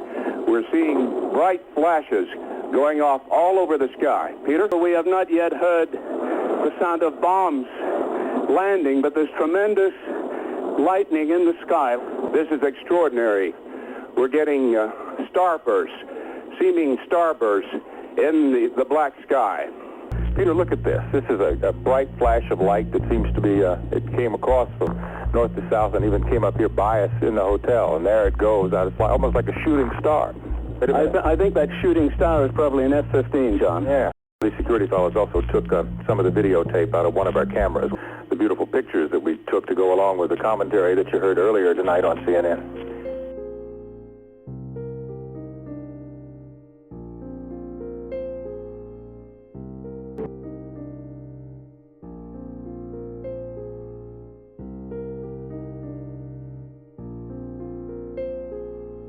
Just 2 hours ago, Allied air forces began an attack on military targets in Iraq and Kuwait. These attacks continue as I speak. Ground forces are not engaged. Tonight, 28 nations, countries from 5 continents, Europe and Asia, Africa, and the Arab League, have forces in the Gulf area standing shoulder to shoulder against Saddam Hussein. These countries had hoped the use of force could be avoided. Regrettably, we now believe that only force will make him leave. And the voiceover actors on the news could be heard from the speaker marveling about the wonders of U.S. technology, especially our safe and effective precision-guided weapons. Okay, Peter, we're back. I think what is most interesting to me, John, is that these bombs seem right on target. During the Vietnam War, there was a major problem with bombing targets in North Vietnam. Many bridges survived for years. Tonight, every bomb we've seen land seems to have hit something. They have these laser-directed, the guided bomb systems now, which seem to be proving effective here tonight.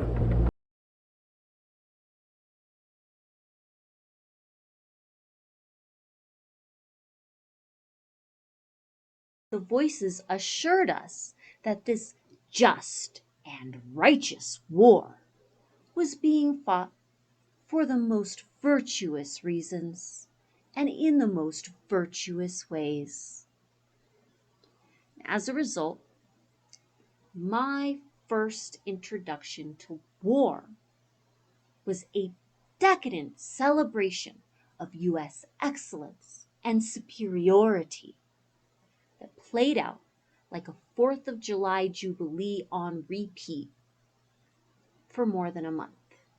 But of course, this was by design. And it's a big part of the reason that it took me so many months of research before I could convince myself the facts in these videos were correct. That's why I am so diligent about linking all of my sources in the description too. For me, of course it's shocking that this happened. But what's astonishing is how many US citizens are completely unaware of it. When you spend your whole life being told this nice story about the place that you come from and the leaders that you follow, finding out otherwise can be a painful disillusionment. It's not dissimilar to finding out you grew up in a cult. That's the power of propaganda. And we've all had a lifetime of it. For me, the Gulf War is the most unsettling because, well, I ate that up like a baby fed their favorite Gerber because I was a baby. At 5 years old, I was already eagerly being sold the lie. I remember it like it was yesterday. But anyone who has made it this far in the saga of George H.W. Bush knows that this lie, giant though it was just kind of the grand finale after his lifetime of hateful deceits. So let's take a moment to explore those memories.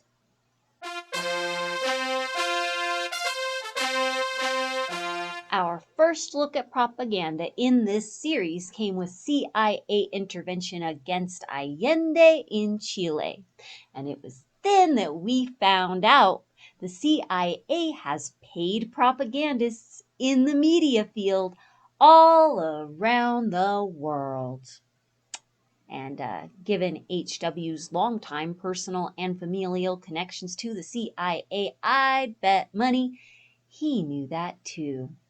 Next, we learned about how Bush himself, as CIA director, he went ahead and sent one of his goons down to South America to counsel those Nazi-loving fascists in Argentina so they would hire a US PR firm to help them twist their crusade of torture and terror into an honorable campaign against leftists who they pretended were terrorists.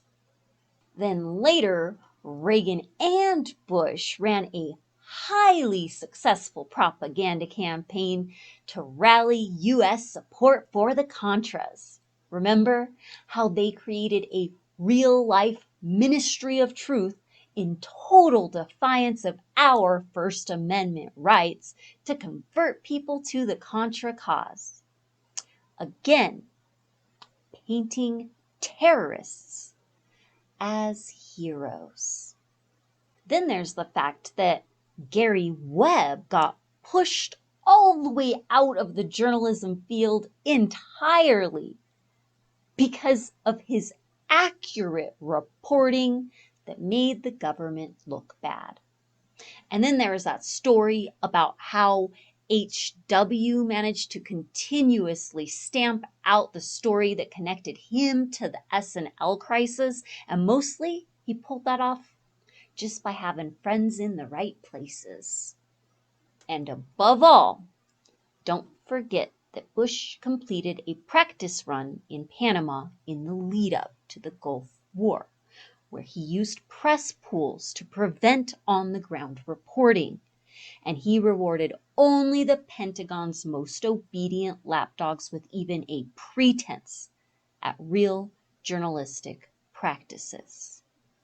And it worked. He even won some of the highest approval ratings in U.S. history after Panama. So what I'm saying is, by the time Bush rolled around to the Gulf War, he was an old pro at stamping out dissent and promoting propaganda. So of course he succeeded in preventing the world at large from learning the extent of the death and destruction, civilian starvation, mass epidemics, and baby murder that he accomplished in Iraq. President Bush systematically manipulated, controlled, directed, misinformed, and restricted press and media coverage to obtain constant support in the media for his military and political goals. Just like in Panama, In Iraq, Bush's Department of Defense would select which journalists they wanted writing about the war. Generally they'd pick the ones who they thought would cover it favorably. The best reporting that I've seen on what transpired in Baghdad was on CNN. Those hand-picked journalists were then shown around by public affairs escorts from the Pentagon so that everything they saw and everyone they talked to was formally limited to what Bush and his cohorts wanted them to see and hear. But the Gulf War censorship regime was even more restrictive and brutal than the one employed in Panama. You see, in Iraq, journalists were supposed to submit their stories to the Pentagon for official censoring before they were allowed to publish. And these rules were literally enforced at gunpoint.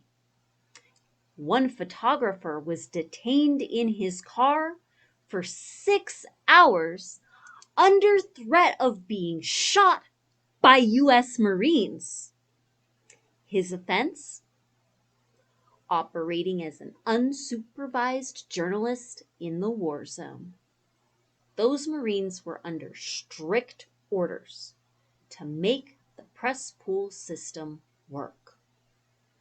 And similarly, a French film crew was held at gunpoint by the US military until they turned over footage that the Pentagon didn't want them to have. What did it show? Just some wounded US soldiers. But again, no unsanctioned stories or footage could be allowed to escape the war zone. Can't sell it as a bloodless war with damaging footage like that on the loose.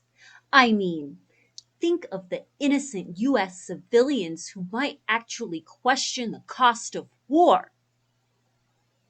We can't have that, can we? One of the excuses for the use of press pools was the safety of the journalists. And yet, the Pentagon made damn sure that those journalists knew disobedience put them under threat. Not just by stray bullets, but by the full force of the US military. In the end, several journalists were apprehended and detained for doing their jobs, and many more were threatened with detention. And this authoritarian censorship regime created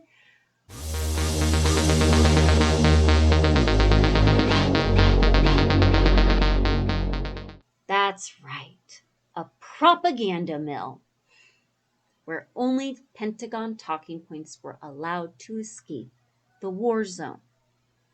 All this government intimidation created an environment where the media began to both self-censor and even to censor one another. They did this sometimes to cozy up to power, let's be honest. Sometimes for fear of not getting a story. It's their livelihood, after all. Sometimes they did it in fear of their own lives. One reporter on the ground at that time said, quote, "The people in the pool have lost some of their critical faculties and become a part of the military machine." But this sudden fear to speak out against the war or the government, it wasn't confined to the journalists within the press pools. No, it leaked all the way back to the good old USA itself, where many reporters either lost their jobs altogether or had their hours cut for breathing one iota of anti-war sentiment. And that's how Bush finally succeeded in brainwashing the masses in the US. Yeah, it wasn't with the sneaky formation of a real-life ministry of truth. It was with brute force, intimidation, and ultimately media complicity. When faced with a carrot or a stick, most choose the carrot. The US media proved no different. And that's also how, for committing numerous and provable crimes against peace and war crimes, crimes that any modern society not bullied, blindfolded, or morally bankrupt would condemn for their genocidal nature. Instead, Bush became the most popular president in U.S. history. So in great part, this is the story of how the mainstream media became the unreliable, uninquisitive bootlickers to power that y'all see today. And once the wheels of power are greased by a compliant media, they really start to spin out of control. Because power cedes nothing without a demand. And who is gonna make that demand when everyone is flanked on all sides with the deafening cheers of power's puppets? Or to put it another way, how the do we get out of this mess when no one seems to know the truth?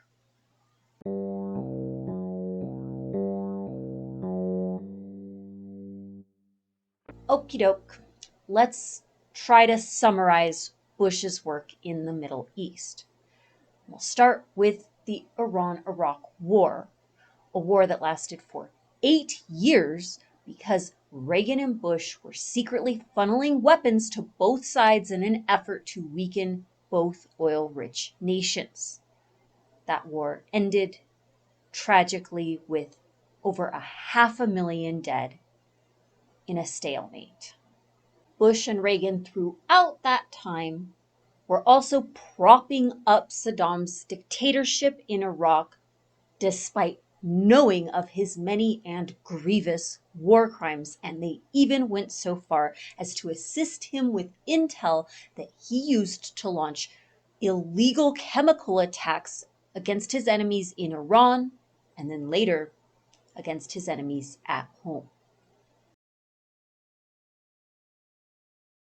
The Iran-Iraq War ended just months before Bush won the presidency, at which point he began planning his own war on Iraq.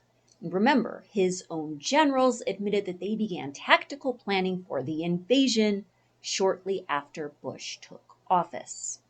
Bush worked to provoke Saddam into invading Kuwait with coordinated economic warfare and taunts by the Kuwaitis.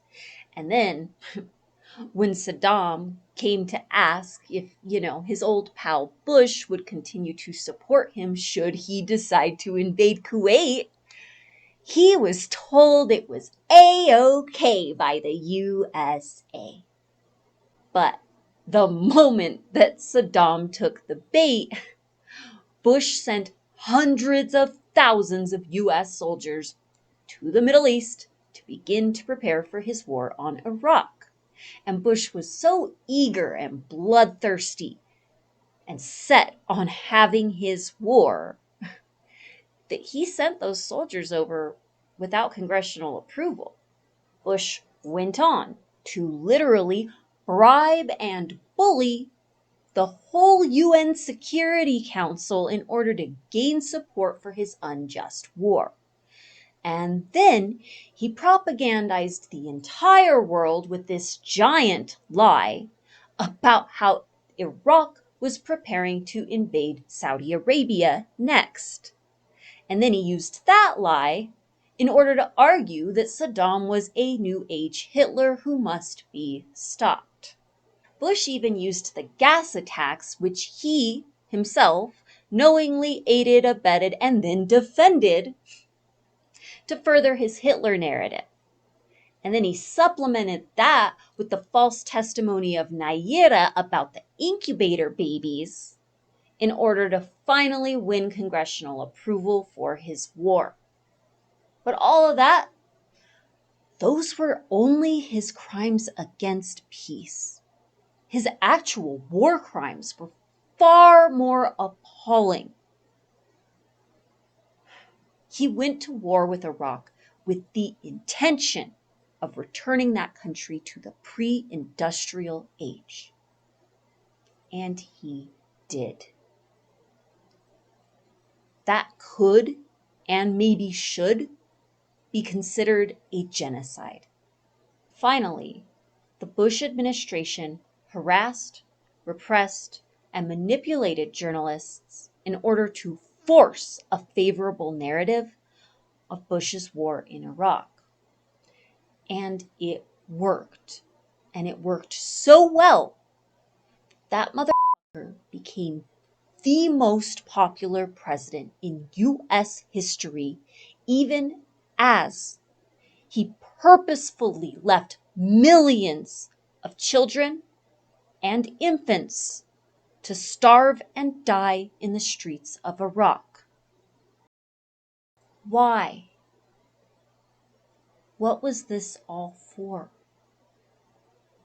The United States has, by force, secured a permanent military presence in the Gulf, the control of its oil resources, and geopolitical domination of the Arabian Peninsula and the Gulf region. Oil? It is hard to believe that one man, let alone an entire group of people, could decide that the eradication of an entire country and culture and the extermination of its children was a price worth paying for a chance at cheaper oil.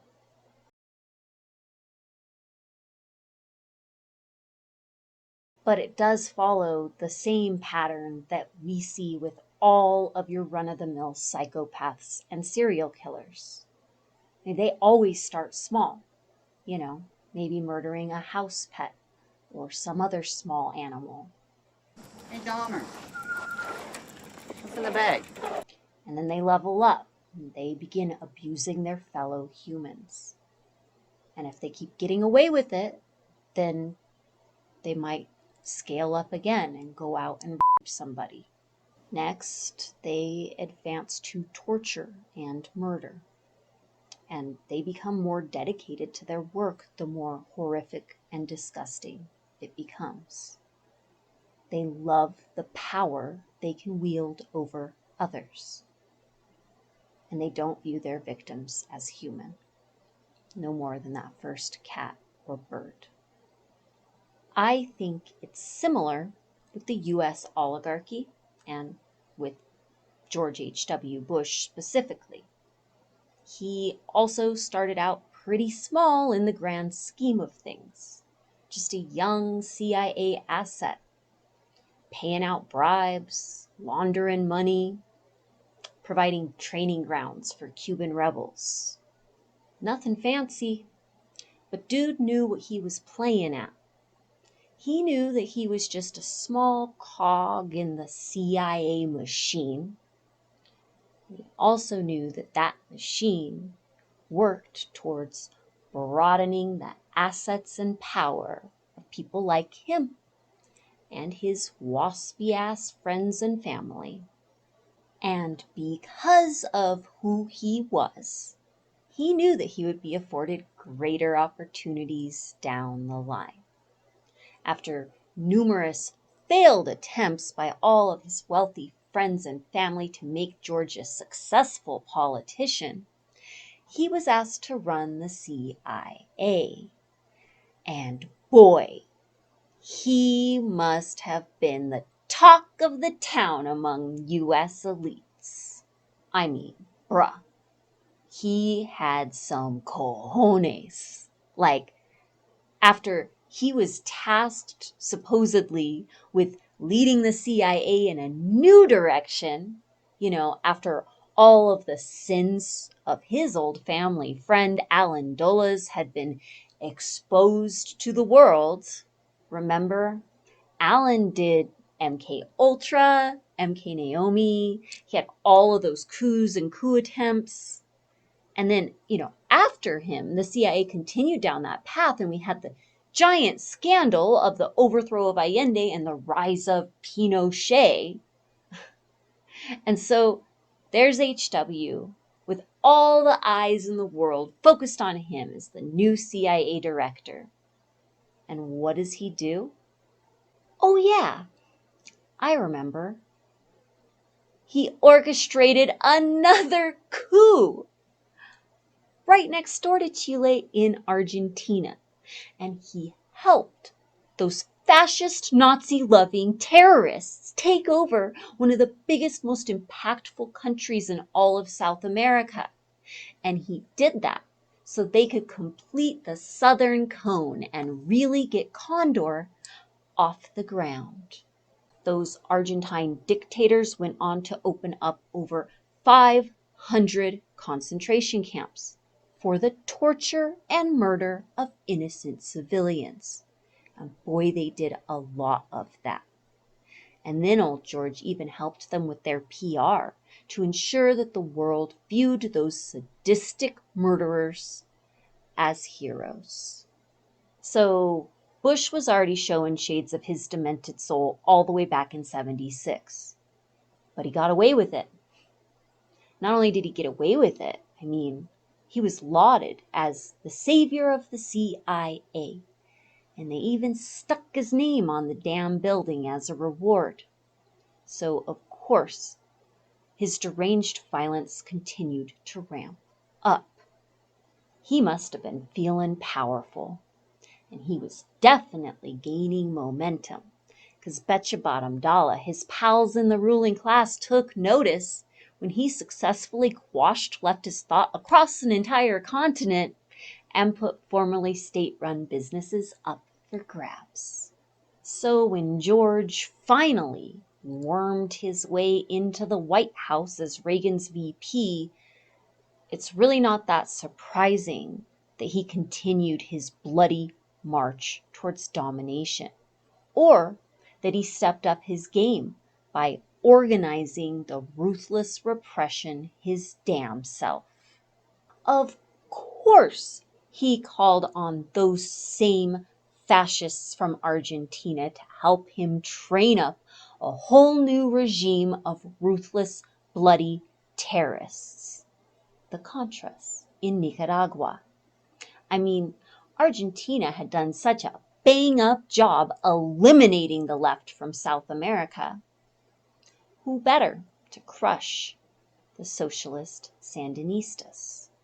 And, just for good measure, Bush brought in war criminals from the Vietnam War as well. Because you can never have enough psychotic rapists and murderers in leadership when your worldview is that torture, terror, and assassinations en masse is vastly preferable to socialism succeeding anywhere in the world. But Bush was really thriving as a psychopath throughout the 1980s. We also have the crack epidemic and mass incarceration taking hold as policy across the United States. And all that wasn't enough because he also tried to aid Iraq and Iran into mutual annihilation. And then here comes the 90s. You can't forget, the Gulf War wasn't even Bush's first foray into out-and-out war for completely made-up bullshit reasons. They are still excavating those mass graves in Panama. Once you take into account all of the crimes HW was party to in the lead-up to the Gulf War, It's not that far-fetched to think that he would try to annihilate an entire civilization for the sake of US interests. It actually feels like the natural climax to this psychopath's murderous rampage. And just so you know, what I presented today, it's not even the full set of charges or evidence that were levied against Bush and his entire administration by Attorney General Ramsey Clark. There's more. So if you want a further education, as always, click away down below. But I think you get the gist. HW and his entire administration were war criminals of epic proportions. Those charges were not just wanton accusations. They were the result of the largest worldwide investigation into war crimes in history. To that point, on February 27th, 1992, those charges were presented to 500 jurists from all around the world. And those jurists found the evidence so compelling that they voted unanimously, all 500 of them, that Bush and his entire administration were guilty on all charges. But Bush did such a good job at gaining international complicity in his war crimes. Honestly, those charges never had a real shot of making it all the way to the International Criminal Court. So, by implicating so many other world leaders in his crimes, and by his mass suppression of the media, Bush came out of the Gulf War considered a f***ing hero. And George and all the other war criminals in his administration went on to live long, happy lives. And several of them even got the chance to go back for a banquet of seconds during the Second War in Iraq. HW's first son, George W. Bush. And then the crimes of the son overshadowed those of the father. And HW's crimes were lost to the memory of much of the world. But I think it is essential to remember the crimes of George H.W. Bush, because that man was a war criminal, and he was a terrorist. And just like his father before him, he was a strong supporter of Nazis and Nazi practices.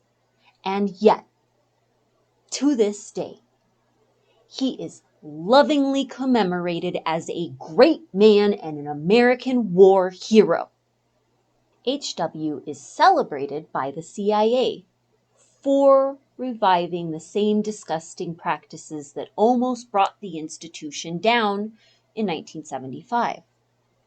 And he not only revitalized the very worst parts of the CIA, but he also brought us back to that old pre-Hitler US tradition of using the US military to fight the battles of our oligarch class.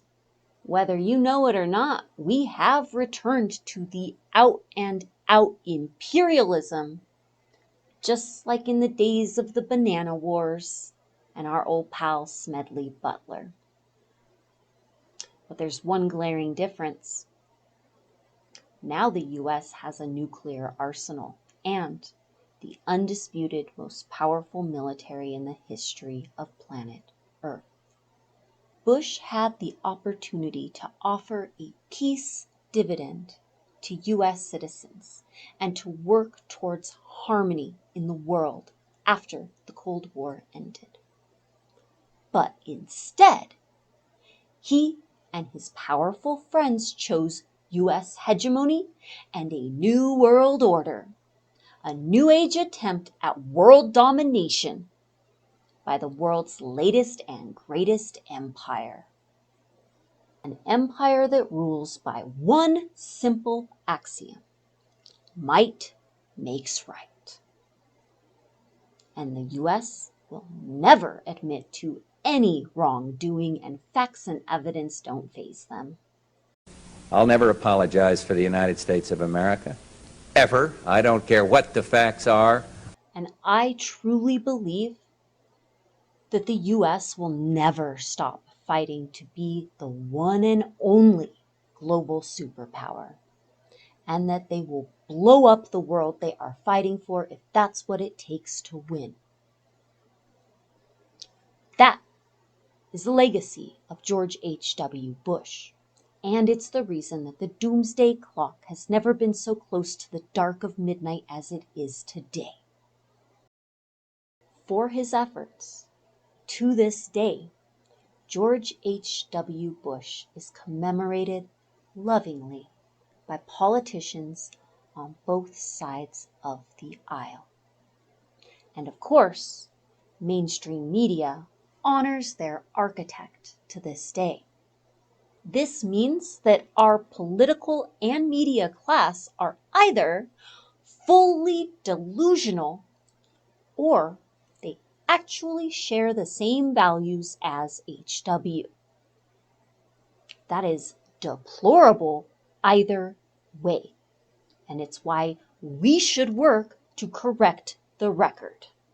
Because let me tell you, psychopaths like George H.W. Bush remain in power to this day, and they continue to choose blood and power over peace and stability. And the media manipulation, lying, and propaganda have never been so forceful, so blatant, or so repugnant as they are right now. So sorry, kids, but it's on us. We need to learn all of the dirty little tricks and the real dark history of the empire in which we reside, because we're never going to beat an enemy that we don't know. That's all for now, folks. When I come back, we'll get to see what it looks like when the oligarchs turn their attention homeward. Yeah, they're going to look at domestic policy, and we're going to get to watch the Democrats betray their most loyal constituents by completely gutting the working class. I will be back with True Crime in Politics, William Jefferson Clinton style. Ciao, ciao for now.